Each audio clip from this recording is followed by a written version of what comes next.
Alright, so in this video, I'm going to discuss legal versus illegal scams, and I'm referring to citizenship by investment or pay for passport scheme type of citizenships. Now, there are two types, right? One is the legal way, or the way that is termed as legal by the countries.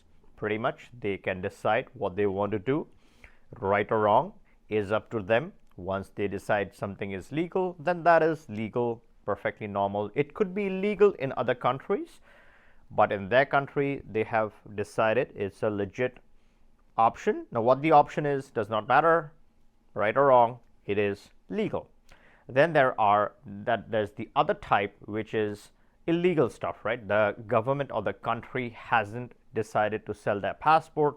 There are fixers or agents who sell or claim to sell citizenships. You pay them money, usually much lower than what you would pay to some of the legal programs, 25K, 30K, 40K, and some fixers claim that they will get you real citizenship.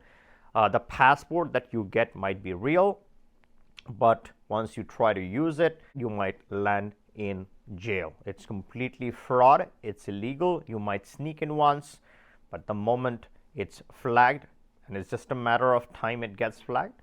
So those type of programs are completely illegal, and one should use some common sense when hearing any such information. So if you hear something, it's not a legit program, some fixer is claiming to do something, some sort of paperwork that they want to file on your behalf. Let's say they are convincing you to get this through descent. A lot of descent based fraudsters are out there. They claim they will get a certificate that your grandmom was from a certain country, your grandfather was from a certain country, and that way they can get you a citizenship, a real passport. So those are pure scams, pure fraud programs.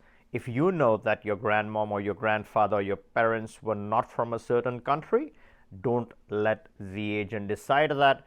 Don't be a fool. Just ignoring such a scenario is not going to save you. Eventually, you're the one who gets the passport assigned to your name. Once you use that or try to do anything wrong, jail is the place where you would go, right? If you do anything like that. Again, none of this information is legal, tax, finance advice. This is my analysis on this topic. All right.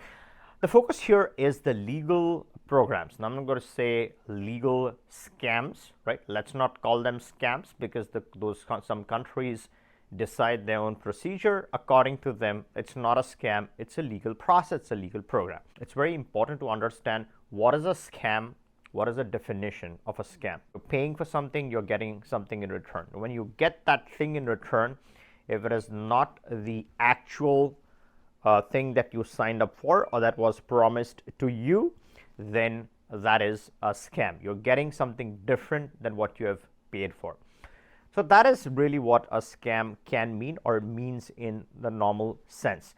Now, when you look at some of the programs, and I'm not saying all programs do scam, there are certain programs, CBI programs, pay for passport scheme options, which are not scams, which are perfectly fine. They operate well, they run well, they give you what they promise.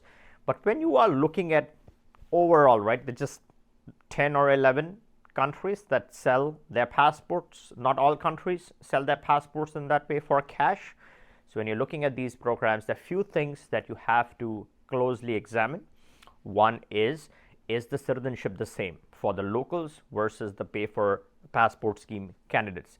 Now, there are some cases where the passports are for shorter duration, meaning the real born citizens get longer passports, the typical 10-year passport, but are you getting the same one, or are you getting a 5-year passport?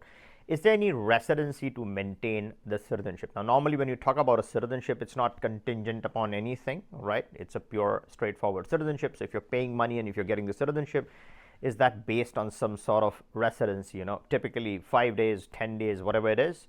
If it is contingent on the residency, then that is something you have to take into account. I'm not saying that these parameters indicate or don't indicate whether the program is a scam or a fraud.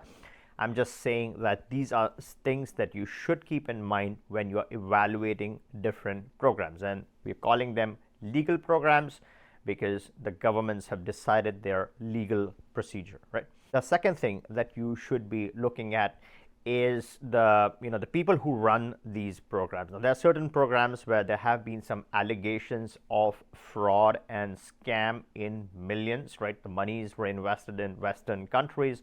Allegations, but nonetheless, that has to be looked at. Certain due diligence chiefs have been recently accused of a lot of scams. So that is something you should take into account. The other thing is the involvement of other foreign governments with these programs. Now, very recently, because of a lot of EU pressure, Cyprus terminated 200 citizenships. There's been a very recent involvement of the US government with the Caribbean options. They have now put in place a lot of auditing and interview requirements to uncover a lot of the bad actors. Now, that is a good development. You want transparency, you want visibility of credible countries on these programs, so they stay in order, they function in a clean, transparent manner. But you got to take into account that foreign governments are watching these options, these citizenships, right? So if a country is issuing passports and then terminating a large number of passports, you got to understand you're paying for the citizenship, but that citizenship is then revoked for whatever reason for a lot of people in the past. So you need to take into account all of those stats that tells you something about the program, that tells you something about the due diligence that has been run.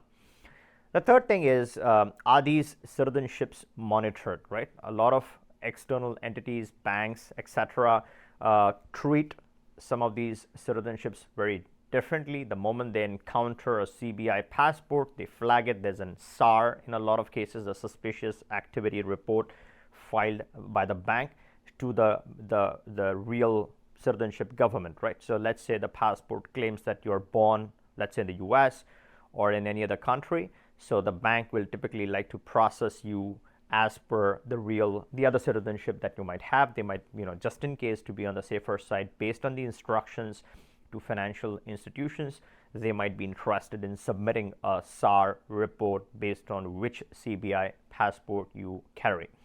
There are some countries which tag these passports as honorary citizenships. Again, there's confusion. Some claim it honorary, some say it's not honorary. They keep changing these things. So again, you got to stay up to date on the confusion that's going on. Is it honorary at this point in time? Yes or no should be the criteria. Again, certain countries have changed the color of the passport for pay for passport schemes, citizens versus their original real citizens. So when you are purchasing a citizenship, you got to take a look at all these things. Based on the weightage of these differences, you got to ask yourself, is this a real citizenship, or is this completely different than what their original or real citizens have? And as long as it makes sense to you, as long as you know what you're purchasing, you're kind of satisfied with what you're purchasing, then yes, it's not a scam. You're signing up for something, you're getting that stuff. But if you're thinking you're getting a real citizenship, or if that is what is being sold to you and you're not getting that in return, or the thing keeps changing, or the thing gets terminated very easily, then you got to obviously understand what is going on. What are some of the very original, natural, genuine citizenships that you can't purchase outright by giving cash? They're real countries, and my channel is all about real options, real countries, tangible, real citizenships that cannot be easily taken away. They stay for life. And if you are interested, you can always click the link in the description, book a call with us. We can discuss what is the best real citizenship that fits your criteria, your needs. We can also get you started with the right legal expert for those programs. And if you are new, my name is Jay, and if you haven't subscribed, make sure to turn on the bell notification and subscribe so you're always updated and notified on any of the changes within the RCBI domain. Well, if you like this video, give me a thumbs up and catch you in the next one.